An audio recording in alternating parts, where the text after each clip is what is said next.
this brings us into the second question: what does it mean to be Jewish? And this is what's caused Israel's political crisis right now.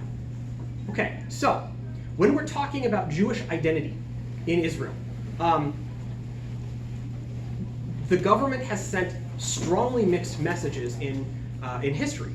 On the one hand, in terms of aliyah, or immigration to Israel, Jewish identity is defined ethnically. Okay? So the ethnic standard that was applied to the Jews during the Holocaust was that if you had one Jewish grandparent, you were considered a Jew by the Nazis. And so Ben-Gurion, I would say quite reasonably, when the state is formed, said, well, if the Nazis were willing to kill someone for being Jewish, then we will consider them Jewish in terms of immigration. Right? So that was a perfectly reasonable thing to have done at the time, and it essentially defined Jewishness along ethnic lines. However, at the same time, Ben-Gurion, though he was not religious himself, saw the protection of Orthodox Judaism as an important part of Israel and its project. So he enshrined certain protections and privileges for the then relatively small ultra-Orthodox population. They would be exempt from the draft, they would receive certain subsidies from the government, and they would essentially have a protected status in Israel. Okay? Now at the time there were about 400 men in the Haredi or ultra-Orthodox community that were applying for this. Now there are thousands, if not hundreds of thousands. The ultra-Orthodox population has grown, both through immigration and through the fact that the ultra-Orthodox have the highest fertility rates in Israel, and actually the second highest in the region, behind only Gaza, which is controlled by Hamas, so that's a factor. And so now they're a much larger population, or segment of the population. They are intensely resented by secular Israelis, not only for their privileges, but because the ultra-Orthodox define Judaism in terms of religion, right? What makes you a Jew? Following the law of the Torah, and following the law of the Torah to the exacting standards of the ultra-Orthodox and their rabbis. Okay? Now, does anybody know, here's a trick question. How do you get married in Israel? Does anybody know the answer? Don't you have to be an Orthodox Jew, and if you're not, you have to go to Cyprus? Okay, that's close. Okay, so you have to be married by a rabbi. Or if you're, funnily enough, if you're a non-Jewish citizen, so an Arab Israeli, you have to be married in a religious court of either Christianity or Islam. Yes, Israel does have Islamic courts.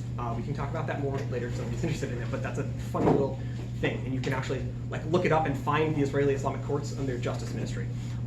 So what that means is, let's say that you're a secular Jew. Your parents came here from Russia, to Israel from Russia, right? And you want to get married, and you want to get married to a woman. Neither of you have set foot in a synagogue in your life. The Israeli state considers you Jewish citizens, right? You're citizens, but you got to go to an ultra-Orthodox rabbi. And the ultra-Orthodox rabbi says, oh, you're descended from the Kohanim.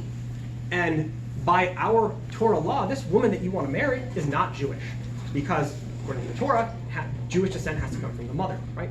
So you can't marry her. She's a non-Jew. Marriage denied. So what do you do in that situation? You have to go to Cyprus, because that's the only place you can actually get a civil marriage, right? So we've been having a marriage fight in the United States about whether civil marriage should be extended to same-sex couples. Israel is having a fight about whether they should have civil marriage. So this has become a big issue, and these privileges for the ultra-Orthodox are an issue. There's another faction in the religious side called the religious Zionists. And these are people who actually are advocating for things like not having civil marriage, advocating for the use of religious law as the foundation of the Israeli state. The ultra-Orthodox don't so much care about the state enforcing religious law. They want to protect their own position and their privileges, right? So the ultra-Orthodox are less concerned with the nature and character of the Israeli state. They want to protect themselves. The religious nationalists tend to be overrepresented in the settler area. They want an explicitly religious state. Now, that's one side of things. On the other side, you have Avigdor Lieberman.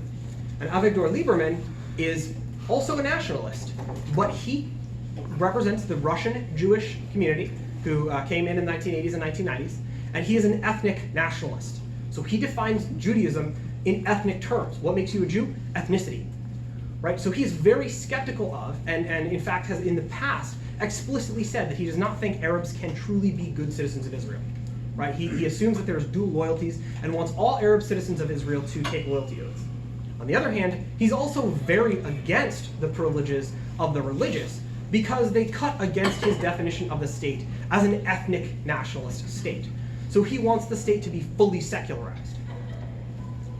So what happened in April is that Lieberman, who actually only had 5 seats, he was a fairly small player, but he had 5 seats that Netanyahu absolutely needed to form a government.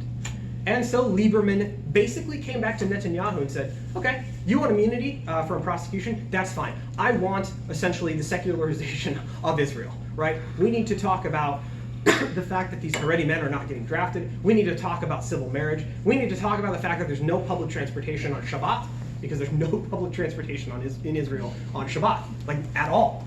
And so Lieberman said, if you don't do these things, I'm out of the government. The problem was, Netanyahu also needed the religious nationalists and the ultra-Orthodox, who were not interested at all in protecting, essentially sacrificing their reasons for existence to protect Netanyahu. Hence, Netanyahu was unable to form a coalition, hence the second election.